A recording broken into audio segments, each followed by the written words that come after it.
Today is a beautiful, gorgeous spring day here in Lewisville, Texas.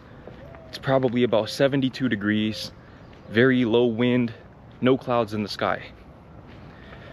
What I want you to do is, as I go throughout this video, I want you to count how many people, how many pedestrians you see walking in the background of this video. Spoiler alert, there probably won't be very many, if any at all. And that's actually been maybe one of the biggest reverse culture shocks I've experienced since arriving back here in the US after spending 14 months living in Europe, is the desolation of American cities, American neighborhoods, suburbs. This is a nice neighborhood, and again, you'll see that throughout this video. This is a very nice neighborhood to be in. It's safe, it's well kept, and again, it's a beautiful spring day. This isn't during the work day, this isn't during the school day. It's probably about 7 p.m. Maybe people are eating dinner, I don't know.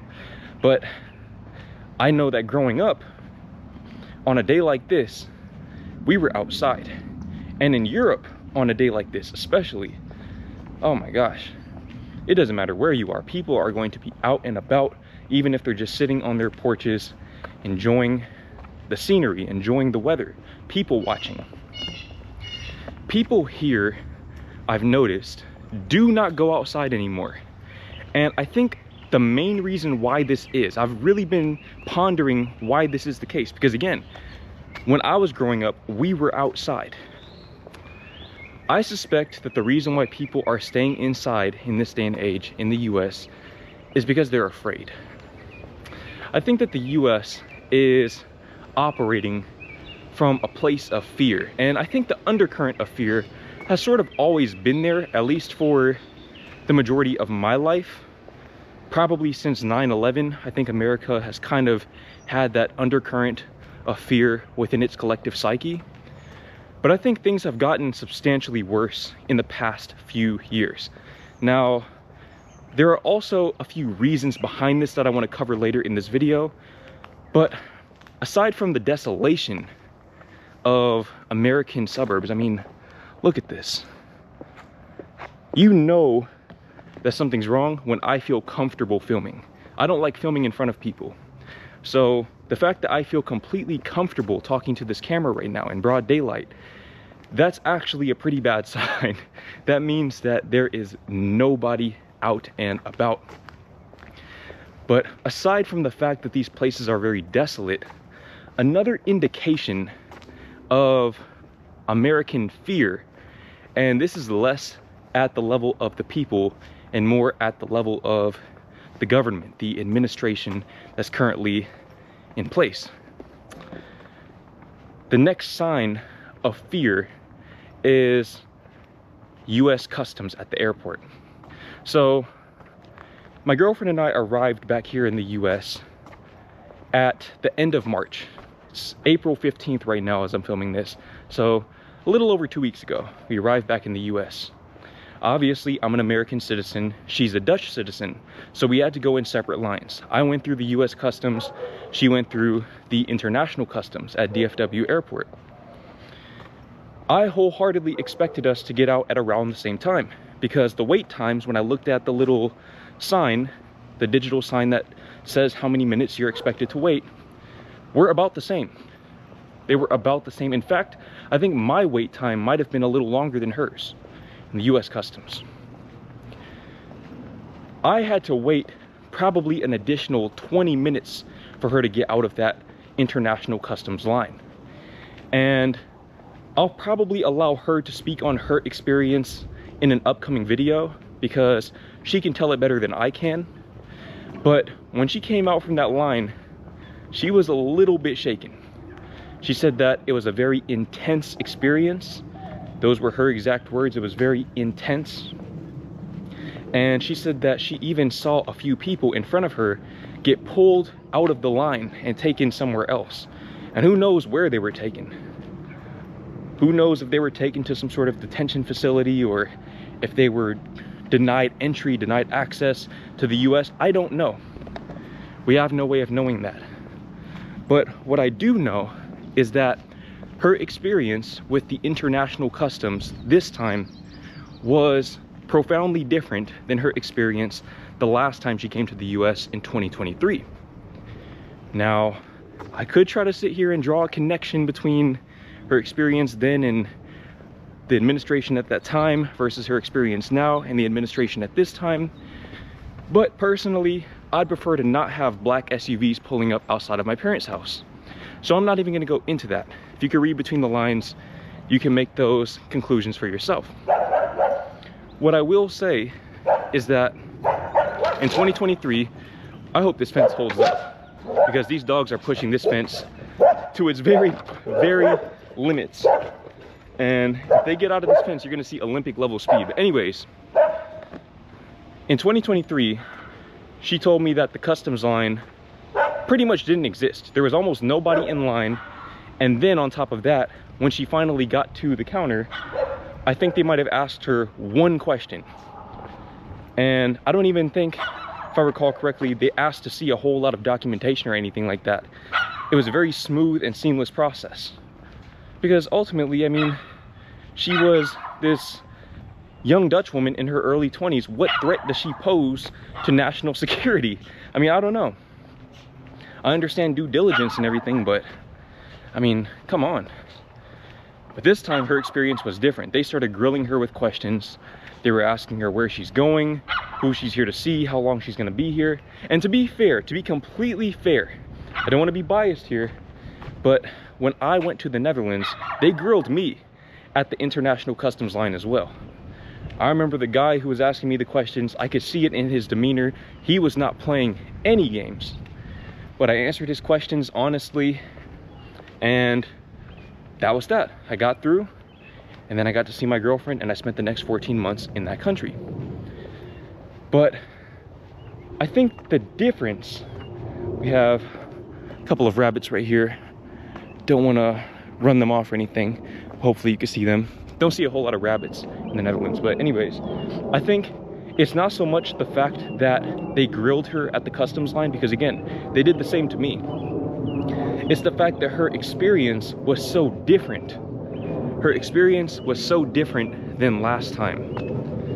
And I mean, it's still the same person. She's still this young Dutch woman, her early 20s. And if you see my girlfriend, you ever seen her in any of my videos, she is literally the least intimidating person. I'm sorry, Nadia, you are the least intimidating person maybe on this entire planet.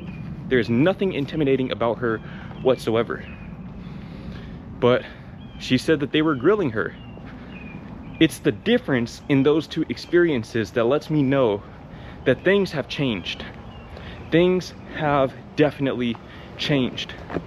And even to my point earlier, from an ambiance perspective, the vibe here feels different than what I remember it being. Maybe that's because I now have a reference point, the reference point being the Netherlands as well as the other European countries I've been to, but I now have these reference points against which to measure the general vibe of the US, or at least the parts of the US that I'm in, that I'm spending time in. But if I had to describe the ambiance of the US in just one word, the vibe, the atmosphere of America, the divided states of America in just one word, that word would be tense. It feels tense here. People are in a state of fear. Now, why are people here in a state of fear? Well, for starters, mass shootings. Mass shootings. Mass shootings are a very common occurrence here, statistically speaking. Now, of course, it's a lot more nuanced than people walking into schools or churches or wherever else and just firing away. Not all mass shootings occur in that manner.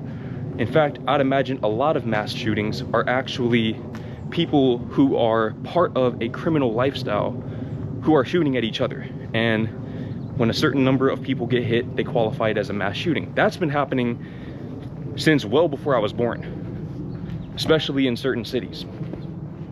But these sorts of things don't really happen nearly as frequently in Europe, especially in a place like the Netherlands, where, if I recall correctly, the murder rate was something like 1 or 2 people per 100,000 inhabitants, which is way different than the US, especially in some of these cities like New Orleans, which has a murder rate of probably 70 people per 100,000 inhabitants. Crazy to think about. In other words, people are honestly justified in their fear. They are justified in their fear. Now, to be fair, although this particular neighborhood and many of the neighborhoods that I've walked around throughout these videos have been very desolate, whenever we go to the mall or we go out to eat or just go out and about, my girlfriend and I, that is, we do still see people. It's not like everyone is literally just staying home all the time. People are still out and about.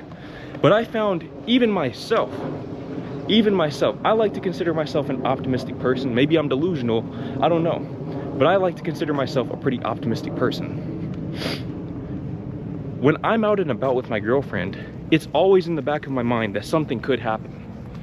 When we're walking from the car to Target, to the grocery store, and a car pulls up too close, I'm like, what is this person's intentions? Because I remember there was a mass shooting in Allen, Texas, a very safe city, by the way, probably comparable to many of the European or specifically Dutch cities that I've been to in terms of safety, including gun violence. Somebody went up to a mall, an outlet mall in Allen, Texas, got out of their car and just started shooting with an assault rifle. So now every time I see a car, I'm like, hold on, what is this person up to? And I shouldn't think that way, but maybe I should. Maybe that caution is actually an asset. Maybe I'm justified in having a healthy level of fear, because ultimately, what's the function of fear from a biological standpoint? I'm going to keep walking this way, actually. What's the function of fear from a biological standpoint? Self-preservation and the preservation of those that you love. So bearing that in mind, I think I'm justified in feeling that way. I think I'm justified in keeping my head on a swivel, in being on my P's and Q's, and being very, very observant of my surroundings and my environment. And this includes the safe areas, because again, these sorts of things can happen anywhere. And we've really found that out over the past few years, that it is no longer just the areas that are characterized by the criminal lifestyle, by a lack of economic equality, a lack of resources, that danger exists. No, the danger is everywhere now. And we know this because of the news. Now, this right here, for my money, this is where most of the fear that people are experiencing is coming from, is the news. Now, I've been very open and transparent about this in the past, but personally, I prefer to not watch the news. This has always been my policy, because ultimately, let's say, for example, I turn on the news and I see something negative happening. I see something about a mass shooting or whatever else. What can I do about it? Especially when I was a kid, what can I do about that? I'm not gonna pull up to the outlet mall and stop the mass shooter myself. I'm gonna stay far away from there. To me, that's the only real function that the news served for me, was to let me know when I was or where I was and wasn't safe. But what I've come to realize over time, and I already knew this, but what I've especially come to know, what I've come to solidify in my psyche, is that the news here in the US, I can't speak to other countries, but in the US, the news is not here to inform you. It's here to keep you in that fearful mind state. Why? Why do they want to do that? The reason why they want to keep you in that fearful mind state is because fear sells. Fear sells. I said I wasn't going to talk too much about the current administration, but I don't even think this is criticism. This is just common sense observation. If you understand marketing, all right, let's be real. The person who's in office right now, that's a businessman. He's a businessman first and foremost. If you understand marketing as an entrepreneur, you know that the idea is that you recognize people's pain points, you recognize the negative emotions that they're currently experiencing, and you position your offer, and in the case of the president, the offer was himself and his policies. You position yourself and your offer as the cure to their pain. And fear, again, can be tied back to the desire for self-preservation. It's embedded within your biological makeup. It's literally how we as humans have made it to 2025 and beyond. It's through fear, a healthy dose of fear, but also a healthy dose of courage to act in spite of the fear. The current administration, in my opinion, again, this is just my opinion, the black SUVs pull up, then hey, the black SUVs pull up. But it's my opinion that that administration simply understands how to play to people's fears and capitalize on them. And the media understands this as well. The media understands, and by the way, this is not specific to one particular news outlet or another, one that represents the left or the right or whatever. It's pretty much all of them. All of these mainstream media outlets are doing this. They are not here to inform you. They are here to keep you in a state of fear. Now, I am here to inform you. There are other content creators out here who are here to inform you. There are also content creators who want to keep you in fear. My mission is simply to let you know that there is another way. If you're an American, there is another way. There's another way to live. Not everyone in the world is living in a constant state of fear like people here are. In the Netherlands, people are outside living life. Some of them are in fear, but in my experience and in my observation, it's not nearly to the same extent as is the case here in America. People aren't hiding in their cars and houses all the time. People are living life. And if they are in fear, then they have a lot of courage because they're acting in spite of their fear. So at the very least, if you're an American, again, you are perfectly justified in feeling whatever fear you feel right now. But what I will ask of you, and look, I'm not asking you to do anything that I myself am not willing to do. I will ask that in spite of your fear, you also choose to be courageous. Because, again, look, I'm filming this video right now. I'm fearful. I get fearful every time I pull this camera out and start talking to it in front of all these people. I don't know who's watching me from the houses or whatever. I get afraid. But my courage pulls me through every single time. And that's all I'm asking of you. Consider the possibility that there's another way of living, and let that give you the courage to reclaim your life and stop operating in a state of fear, so that these media companies and these politicians can stop capitalizing on your fear.